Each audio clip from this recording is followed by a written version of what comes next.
Bonjour à tous, bonjour à toutes. Aujourd'hui, je vais vous montrer comment j'ai réalisé cette animation et on va principalement se concentrer sur comment faire une marche et aussi un décor qui défile. J'utilise Calipeg sur iPad, mais je précise que les principes que je vais évoquer ici sont universels et peuvent s'appliquer n'importe où. Pour commencer, on va se concentrer sur les jambes du personnage pour comprendre un petit peu comment marche un cycle de marche. Une marche, c'est décomposé en quelques poses seulement. On a d'abord la pose de contact ici. Ensuite, une position basse, donc où tout le corps va s'abaisser un petit peu. Une position de transition, avec le passage d'une jambe qui passe derrière l'autre pour arriver de l'autre côté. Une position haute et une autre pose de contact. Ensuite, une autre position basse, une autre transition, une autre position haute. Avec bien sûr les jambes qui doivent s'inverser. Par exemple ici, cette pose de contact, on a la jambe droite vers l'arrière, la jambe gauche vers l'avant, et la première pose de contact, c'est la jambe droite vers l'avant, la jambe gauche vers l'arrière. Et rien qu'avec ces 8 dessins ici, on a notre cycle de marche qui fonctionne déjà. Dans l'absolu, on pourrait rajouter d'autres poses pour lisser tout ça, rajouter des intervalles, mais dans cette animation, je suis resté assez simple, donc on a une animation relativement saccadée, avec simplement les poses les plus importantes. Je précise une nouvelle fois que si vous voulez apprendre plus de choses sur l'animation, il y a un livre qui est très important et très répandu. Il s'appelle Techniques d'animation, écrit par Richard Williams, et il y a plein de choses à l'intérieur, notamment des schémas comme ça, qui expliquent comment décomposer une marche. Ça vous donnera toutes les bases pour comprendre l'animation, et bien sûr, à partir de ces bases, on peut partir sur d'autres choses et expérimenter. Maintenant que le cycle de marche fonctionne pour les jambes, je vais rajouter évidemment d'autres éléments. Déjà un buste ici, qui va s'adapter et descendre et monter en même temps que les jambes. Ensuite, j'ai la main droite, la main qui va tenir la lampe torche. Ici, il faut faire attention à l'emplacement de l'épaule pour ne pas qu'il bouge, pour pas que ça se disloque. Et je pense que ça, je l'ai pas trop bien réussi parce que ça bouge un peu trop de haut en bas. Et on voit que cette forme-là se déforme un peu en fait. Même si ça peut être corrigé par la suite à la mise au propre, etc. Autre chose importante ici, c'était le fait que la main ait un mouvement de haut en bas, en décalage avec le corps. Donc si le corps monte, la main descend. Si le corps descend, la main monte, pour avoir un mouvement de vague en quelque sorte. C'est important qu'un mouvement ait des répercussions sur d'autres éléments. On le verra après aussi avec les cheveux par exemple. Ensuite j'ai rajouté le sac à dos, qui lui aussi a un mouvement de haut en bas en décalé, et il a aussi un mouvement de gauche à droite pour montrer vraiment qu'il va s'écraser contre le dos. Donc je sais pas à quel point ce mouvement-là est réaliste, mais voilà, c'est ce qui m'était venu sur le coup, j'ai l'impression que ça fonctionnait assez bien. Pareil, la lanière du sac a aussi un mouvement de gauche à droite. Donc je rajoute ces choses-là pour rajouter de la vie et des mouvements différents. Ensuite, élément très important bien sûr, la tête. J'utilise le même dessin dans la quasi-totalité de l'animation, et je vais simplement le transformer avec un outil de transformation pour le placer de haut en bas selon la position du corps pour que ce soit toujours attaché de la même façon. Il n'y a vraiment aucun problème à réutiliser des dessins, il n'y a pas besoin de faire un dessin deux fois si c'est pas nécessaire. Et c'est pour ça aussi que j'utilise le système de cycle dans Calipeg ici, pour faire en sorte que les dessins se répètent, sans avoir besoin de les copier-coller dans tous les sens, etc. J'ai donc la tête qui monte et qui descend, et ensuite ici, forcément, il faut d'autres dessins, parce qu'on a la réaction du personnage qui va se retourner. Et pour ça, on a deux dessins différents, celui-ci qui est répété, et celui-ci. Donc simplement une transition où il regarde la caméra, et ensuite il est tourné. Les dessins se répètent ici, avec le mouvement de haut en bas, jusqu'à ce qu'il ait besoin de monter la tête, et ici forcément c'est un autre dessin, qui va se répéter en montant, en descendant. Et enfin ici, je remets la phase de transition, qui est exactement le même dessin qu'ici, pour pouvoir faire la boucle avec le début. Comme ça on a cette réaction, il lève la tête, transition, on retourne au début et la boucle fonctionne. Ensuite, je rajoute les cheveux, qui ont aussi un mouvement en décalé, donc quand le corps monte, ils vont s'abaisser, et quand le corps descend, ils vont remonter. J'ai essayé de faire quelque chose qui n'était pas trop exagéré non plus, donc il y a surtout cette mèche à l'avant qui va bouger. De la même façon, on a un cycle pour répéter ces images-là, et ensuite, des dessins différents quand la tête a une position différente, évidemment. Et là, pareil, ça monte quand ça descend quand ça monte. Et rien qu'avec quelques dessins pour les cheveux, on a quelque chose de très vivant, je trouve. C'est un petit détail qui rajoute beaucoup à l'animation. Avec le bras gauche, j'avais fait une erreur que je vous montre ici, donc j'ai rajouté le bras, et son mouvement n'est pas correct, en tout cas il n'est pas synchronisé avec la bonne jambe, parce qu'on peut voir qu'ici, il est synchronisé avec la jambe qui est près de lui, et non pas avec la jambe opposée. Donc quand cette jambe-là est étirée, lui il est du même côté, donc la jambe gauche et le bras gauche. Et normalement c'est pas le cas, normalement c'est l'inverse. Quand cette jambe-là est étirée, le bras doit être de l'autre côté. J'ai modifié ça ensuite et dans l'animation finale, on a la bonne synchronisation des bras et des jambes. Mais sur le coup, vu que ce bras droit ici ne bougeait pas de la même façon, qu'il était vraiment tout le temps en l'air à l'horizontale, j'avais pas vraiment en tête ce truc de bras-jambes opposés, donc ça m'a fait faire cette erreur-là. Mais évidemment, on peut le corriger par la suite, déplacer les feuilles, on peut vraiment arranger tout ça. Mais il faut s'en rendre compte. Comme je le disais, j'utilise beaucoup de cycles dans cette animation, donc là on peut voir que ici ce sont des feuilles classiques, et ici c'est un cycle qui est composé de plusieurs feuilles, et qu'on peut étirer autant qu'on veut, et ça va faire des boucles. Et surtout, ce qui est intéressant avec les cycles, c'est que si je dessine sur une des feuilles, par exemple celle-ci, donc 0,77, je vais faire un truc comme ça. Sur le prochain 0,77, cette modification va être apportée aussi. Donc on peut très facilement modifier un élément et il sera répercuté sur les éléments qui sont des feuilles liées avec cette feuille-là. Et pour rappel, rapidement, pour créer un cycle, je sélectionne plusieurs feuilles, je tape sur cycle, et ensuite je peux l'étirer. Et la boucle se fera très simplement comme ça. Maintenant que mon personnage est animé, je vais rajouter le deuxième personnage, qui est le fantôme. Pour ça, j'ai un autre calque. Et pour le fantôme, il n'y a pas tellement de dessins différents. Les deux premières feuilles, c'est le même dessin, mais que j'ai simplement déplacé. Comme ça, j'ai une concordance vraiment parfaite entre les deux images. Ensuite, on a un ralenti ici, donc on peut voir que l'espacement entre ces feuilles-là est plus large que l'espacement entre ces feuilles-là. Ce qui fait qu'on a le personnage qui arrive vite puis ralentit. Ensuite, sa tête va rester fixe, pendant que le drap ça baisse, ça permet de se concentrer sur le drap qui baisse et ça donne un côté un petit peu bizarre aussi je trouve au personnage. Ici pareil, on a un espacement très grand entre ce drap ici et ce drap là, et petit à petit l'espacement va être de plus en plus petit jusqu'à être très discret ici, pour faire ce ralenti. Ce dessin reste fixe pendant longtemps, et ensuite on a une anticipation en deux images. Donc l'anticipation c'est le moment où on va préparer le prochain mouvement, donc souvent si on va vers le haut, on va d'abord aller un peu vers le bas puis vers le haut, et ensuite le personnage part très vite, avec une accélération. Et ici, c'est le même dessin que j'ai simplement dupliqué et déplacé. Ce qui donne ce mouvement ici, où l'important c'était l'interaction et la synchronisation entre les réactions des personnages, dans le sens où, quand il arrive, il faut que le personnage du garçon tourne la tête au bon moment, pour faire en sorte qu'on comprenne qu'il sent le coup de vent du fantôme qui passe, mais qu'il ne le voit pas. Par exemple ici, j'aurais très bien pu le mettre trop tôt, et donc là ça fonctionnait pas parce qu'il va clairement le voir avant de tourner la tête. Donc ce qu'il faut, c'est sélectionner toutes ces feuilles-là, et ensuite déplacer et faire en sorte que ce soit fait au bon moment. Donc là, je pense que c'est à peu près bon, peut-être plus comme ça. Comme ça, quand il passe, il tourne la tête au même moment. Et quand il tourne la tête à nouveau pour retourner au début de la boucle, le fantôme est déjà parti.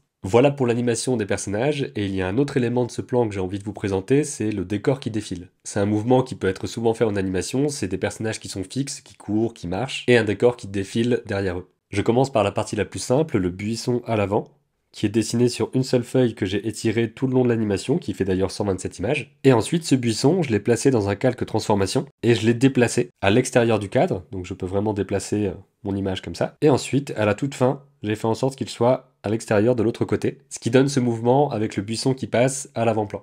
Et si je veux aller encore plus loin, je peux aller dans l'option avancée du calque transformation, sélectionner une ou plusieurs clés, et modifier sa courbe. Pour permettre de faire des accélérés, des ralentis, je peux rajouter d'autres clés et vraiment créer le mouvement que je veux. Par exemple ici, il ira très vite au début et il va ralentir ensuite. Bien sûr, il faut adapter le type d'animation au contexte. Dans mon cas, une animation linéaire, ça fait très bien l'affaire. Et pour le reste du décor qui défile, je vais aller dans un autre plan et vous montrer comment faire ça étape par étape. Je veux que mon animation dure 48 images, donc 2 secondes ici. Alors je vais déplacer le point de sortie, ce qui me permettra de faire en sorte que l'animation joue pendant 48 images, parce que je suis en 24 images par seconde sur ce plan-là. Ensuite, je vais dessiner mon sol. Je vais étirer cette feuille pour qu'elle dure 48 images. Je peux l'appeler ici sol 1. Ensuite, je crée un calque transformation qui va donc contenir mon sol 1. Et ce calque-là, je l'appelle sol déplacement global. Et je vais ensuite décaler ce dessin dans l'espace. Donc c'est important de laisser un doigt sur l'écran quand on décale pour rester à l'horizontale.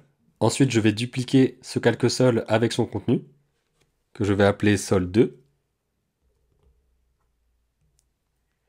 Ce calque-sol 2, je crée un calque transformation qui va contenir seulement sol 2. Et celui-ci, je vais le déplacer pour qu'il soit au bout de sol 1. Je vais déplacer le global ici pour que je puisse voir ensuite ce que je vais faire. Je duplique à nouveau sol 1 avec son contenu. Je vais l'appeler sol 3. Je le déplace au-dessus de sol 2, ça c'est juste pour que ce soit dans l'ordre. Je place sol 3 dans un calque transformation également, et je vais déplacer sol 3 pour qu'il soit au bout de sol 2. Et maintenant ici, je peux créer le mouvement global, en faisant en sorte que sol global commence ici, donc vraiment au bout, et qu'il termine à la fin, au bout également. Et maintenant, si je joue mon animation, j'ai un décor infini qui va jouer en boucle. On peut juste voir qu'il y a un petit décalage ici entre le début et la fin. Donc ce qui va être important, c'est d'aller à la première image et à la dernière, et de faire en sorte que ce soit cohérent.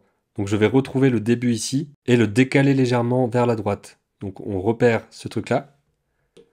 Et à la fin, je déplace.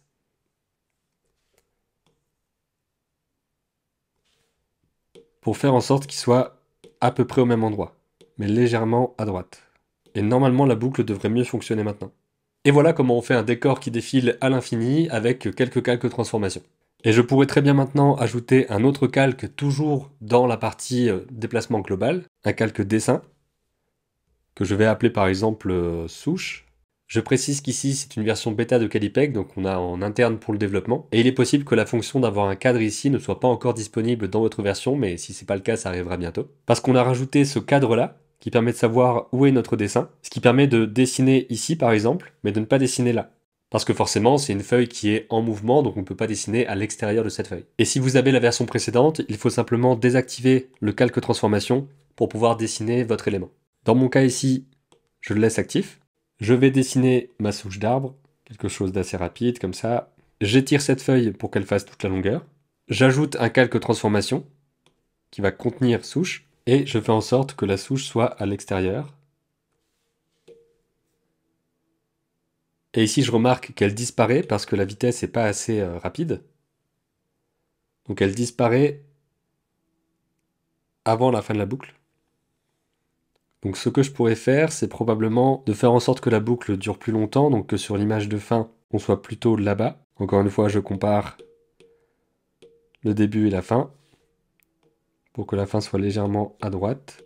Et je vérifie maintenant que la souche passe complètement dans le cadre. Mon décor va donc un peu plus vite, et la souche passe d'un bout à l'autre de l'écran. Voilà en gros comment est-ce que j'ai fait pour faire le décor qui défile dans le plan complet. Et si je retourne ici et que j'active tous mes calques, on peut voir que j'ai le seul déplacement global.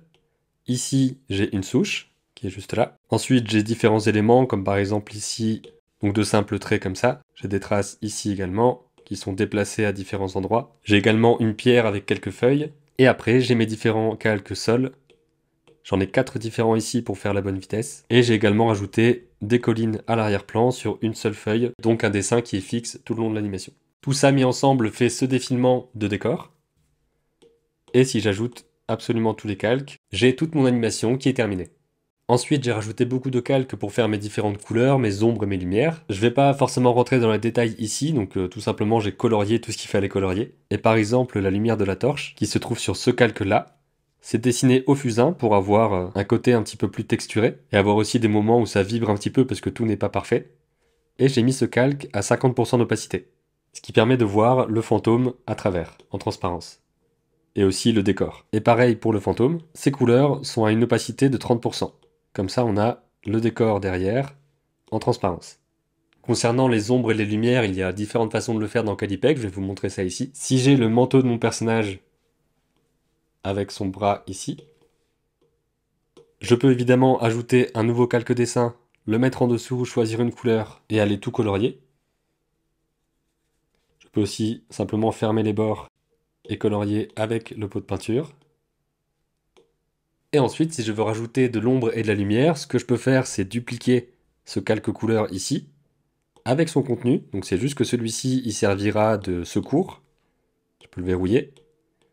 Et ensuite, je vais verrouiller l'alpha avec cette icône ici, ce qui fait que je pourrai colorier uniquement sur les pixels qui existent. Donc je ne peux pas colorier en dehors. Et comme ça, je vais pouvoir sélectionner du blanc, le mettre à une opacité réduite, et rajouter comme ça mes lumières. Et si je veux, sur le même calque, mes ombres avec du noir. Ça, c'est une façon de faire qui fait qu'on a tout sur le même calque, ce qui n'est pas forcément idéal. Ce que je peux faire aussi, c'est retourner sur ce calque-là et sur cette feuille en particulier, aller dans l'outil de sélection, sélectionner tous les pixels, donc tous les pixels de cette feuille-là seront sélectionnés, et ensuite je peux créer mon autre calque. Et vu que tout est sélectionné, je peux sur ce nouveau calque choisir ma lumière, donc avec du blanc, et aller colorier comme ça sur un nouveau calque. Et ensuite, je vais pouvoir faire varier l'opacité ici, et dans ce calque-là, il n'y a que la lumière qui existe. Donc là, on le voit pas très bien parce que c'est du blanc sur blanc. On va le voir davantage avec un calque pour les ombres. Donc je rajoute encore une fois un nouveau calque. Je vais sur du noir. Je rajoute mes ombres. Et je peux modifier l'opacité de ce calque seulement. Et de ce calque seulement. Donc là, on voit que voilà, seules les ombres existent sur ce calque. C'est une méthode qui est plus longue parce qu'il faut faire ça sur chaque feuille, mais ça me semble une façon efficace de vraiment diviser couleur, ombre et lumière, et ça me semble la meilleure façon de faire avant qu'on rajoute des masques, etc. dans Calipeg, donc c'est une fonction qui viendra par la suite. Dernier petit détail que je voudrais vous montrer, j'ai rajouté un calque que j'ai appelé bruit. C'est une texture, donc j'ai utilisé une des brosses pour colorier tout mon cadre sur 3 feuilles différentes, ce qui fait que tout n'est pas identique. Et donc on a cette sorte de vibration. 3 feuilles qui durent chacune 4 images, et que j'ai mis en boucle tout le long de l'animation pour avoir cette vibration en arrière-plan, que j'ai rendue assez discrète avec l'opacité. C'est vraiment un détail, mais j'ai l'impression que ça rajoute un petit quelque chose, une petite texture en plus. Voilà ce que je voulais vous dire sur ce plan ici, j'espère que ça vous a intéressé, que ça vous a appris des choses aussi, que ça vous a motivé à faire vos propres animations. Pour moi, ça a été un super exercice parce que déjà c'est très complet, il y a 2 personnages, il y a des réactions entre les personnages, il y a à la fois apprendre à faire un cycle de marche, apprendre à faire des réactions de personnages, apprendre à faire un décor qui défile, ce qui peut être assez technique aussi pour le moment. C'est vraiment un plan complet qui peut apprendre beaucoup de choses et ça reste quelque chose de prenable parce que c'est quelques secondes à peine, mais qui permettent de voir tous les obstacles qu'on peut avoir en animant des personnages et un décor. Merci d'avoir regardé cette vidéo, je vous dis à bientôt pour une prochaine, et d'ici là, comme d'habitude, créez vos images et racontez vos histoires.